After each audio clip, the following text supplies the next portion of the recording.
Okay, today's lesson is 10.2, section 10.2 out of our book. It is titled Arithmetic Sequences and Series, but we're actually only going to talk about the sequences today. We're going to save the series for the next time. So, first and foremost, we need to define what an arithmetic, yes, it looks like arithmetic, but it's pronounced arithmetic sequence, is a sequence in which the difference between successive terms is a constant called the common difference. So we're going to work a lot with arithmetic sequences, and we're going to find the terms of that sequence, but we're also going to give the formulas for that sequence. And we have two types of formulas that we have discussed before. One is explicit and one is recursive. So explicit formula, remember, that gives it in terms of a function in terms of n.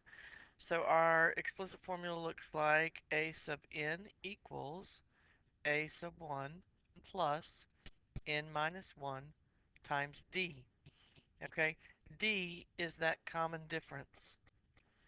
N is the nth term, so it's whatever you're putting here for n, and a sub 1, of course, means the first term. And a recursive formula, remember we talked about that. You get the first term. Sometimes they'll give you the first two terms. It's some number, whatever the number is for your first term. Excuse me. And then a sub n is a sub n minus 1. That's that notation for meaning the term before this term plus d. Okay? So we're going to use that. Let's see what our problems will look like. Determine the common difference, d, and find the next four terms of an arithmetic sequence. Okay? To determine the common difference, you're looking for the difference between these terms. They have to be the same because they told us an arithmetic sequence. You always want to subtract the term minus its preceding term. Okay? And when you do that, in this case, you're going to get 31 both times. Now, keep in mind, sometimes people have trouble remembering, especially when you got negatives, whether it's positive or negative. Look at your numbers and see that negative 129, negative 98, negative 67. These numbers are getting bigger, and if they're getting bigger, then D is going to be positive. So this next one, the numbers are getting smaller, our D will be negative. So that's D equals 31. So we continue to subtract 31, or excuse me, add 31 to get the next four terms. And the next four terms are going to be negative 36, add 31 again, you get negative 5, add 31, 26, add 31, and it's 57. So those are the next four terms. Okay, let's look at the next one. Again, constant difference between two terms, so you can pick any two that you subtract. 130 and 187. You can do 187 minus 130, and that is a difference of 57, but you need to notice they're going down, so that means that it's negative 57. So when I define D, it is negative 57. My sequence of numbers is going down. So 130 minus 57 is going to be 73, minus 57, 16, minus 57, negative 41, minus 57 is negative 98. So there we have the next four terms of that arithmetic sequence. So that's pretty basic. Next, you have to come up with both types of formulas. Okay, so when you do that, keep in mind up here that what you have to fill in, okay, what you have to know to be able to write a formula, you have to know the first term and you have to know the common difference. You have to know the first term and you have to know the common difference. And that's where you put them in to each formula. So coming down here to write an explicit formula, first off, I gotta find, as we just said, our explicit formula. Let's go here. Explicit. All right, if you write it, this helps you memorize it. A sub n equals a sub 1 plus n minus 1 times d.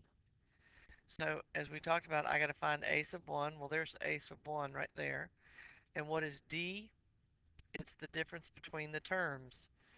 Now, I can do 23 minus 11 because that's easier to do. And when I do that, I find out that d equals 12. But I need to notice that the terms are going down, so it's negative 12.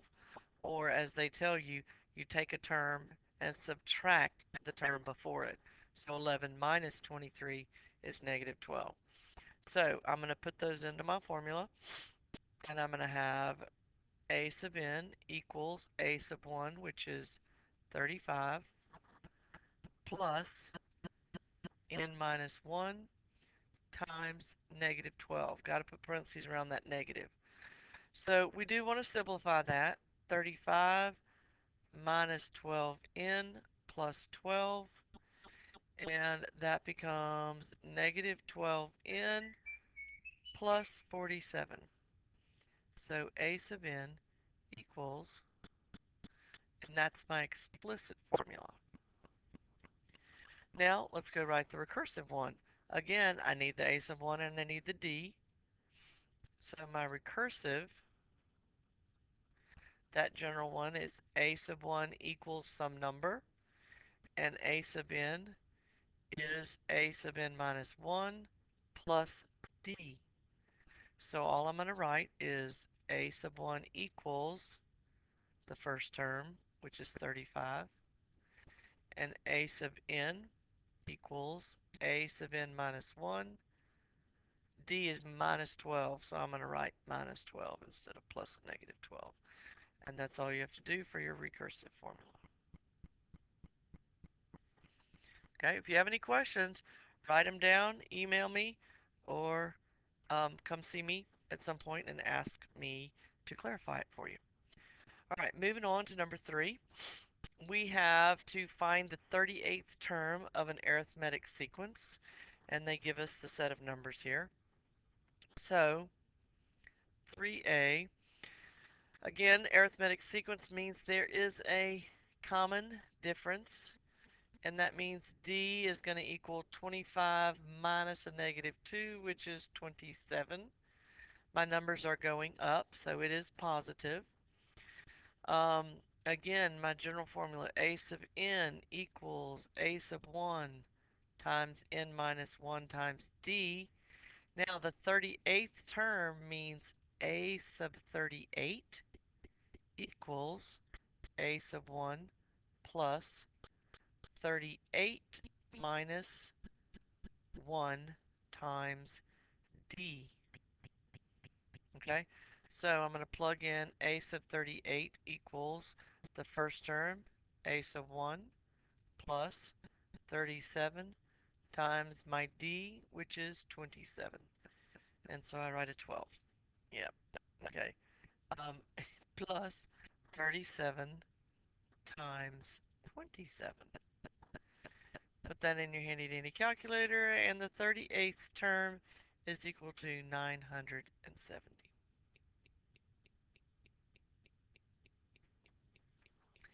All right, let's look at 3b. Okay, this time they asked us to find d of the arithmetic sequence. So a sub 1 equals 75, a sub 38 equals 56.5. Well, I'm going to use the same thing I did here. So I've got a sub 38 for the 38th term, like they told me. That's equal to a sub 1 plus 37 times d. Well, excuse me, a sub 38 is 56.5. A sub 1 is 75 plus 37 times d. So now I have a single equation with one unknown. Subtract my 75, I get negative 18.5 equals 37D. And then I divide by 37. So negative 18.5 divided by 37 is negative 0.5. Does it matter if you write a decimal or a fraction? No, it does not. Okay, problems in decimals, so I kept it in decimals. All right, moving right along. We have one more type of problem, and it deals with something that you've heard before. It's called an arithmetic mean. And an arithmetic mean is any term. And I kind of want you to know that it can be more than one between any two terms of an arithmetic sequence. Okay, so it doesn't matter how many you have in between there. If it's an arithmetic sequence and the two numbers are so many units apart, that's how many arithmetic means that you can have. So this problem wants us to write an arithmetic sequence, or yeah, write a sequence that has 6 arithmetic means between 12.4 and negative 24.7. Now I'm going to do this two ways, so you can find the one that suits you best. This is the first term, a sub 1, okay? And I have to have 6 arithmetic means in between here. Then this is going to be the 8th term. And so I'm going to use my formula of a sub 8 equals a sub 1 plus 8 minus 1 times d. And a sub 8 is negative 24.7. A sub 1 is 12.4 plus 7d. And just like we did before, we're going to solve it. I'm going to subtract 12.4 from both sides and get negative 37.1 equals 7d. And divide both sides by 7, and I'm going to find out that d equals negative 5.3. So when I write my answer, I'm going to have 12.4, and I have 6 arithmetic means. So 1, 2, 3, 4, 5, 6, and then I have 24.7.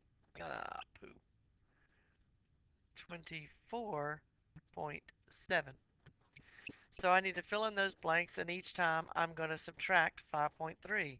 So 12.4 minus 5.3 is going to be 7.1. Minus 5.3 is going to be 1.8. Minus 5.3 is going to be negative 3.5.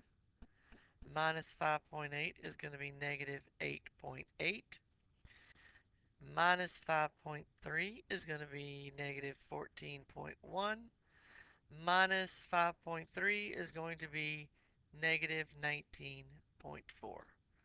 So those are the 6 arithmetic means that are in between 12.4 and negative 24.7. All right, now this second way of doing it, some people may prefer this. You can go ahead and subtract these two numbers, okay? So if I subtract negative 24, why do I keep on running 27? Negative 24.7 minus 12.4 is negative 37.1, okay? That's the difference between these two numbers, okay? And to have, look how many common differences I have in between here. If I'm going to have 6, I have 1, 2, 3, 4, 5, 6, 7. So I have 7. This is what that D has got to be equal to. So that means I have 7 of these things. I'm not going to say it's equal to 7. I'll take that back. Okay? I have 7 of those, so I'm going to divide this number by 7 and find out that it's negative 5.3. Okay? So in which case you do the same thing and you're going to subtract 5.3. Now some people may think this is easier, but they may not remember the right number to divide by unless you draw it out. This to me is a foolproof method. You're using the formula, you plug in what you know, and you go find what you don't know. Okay, so that sums up arithmetic sequences. The next time we meet, we'll do a lesson check and finish 10.2, which is arithmetic series.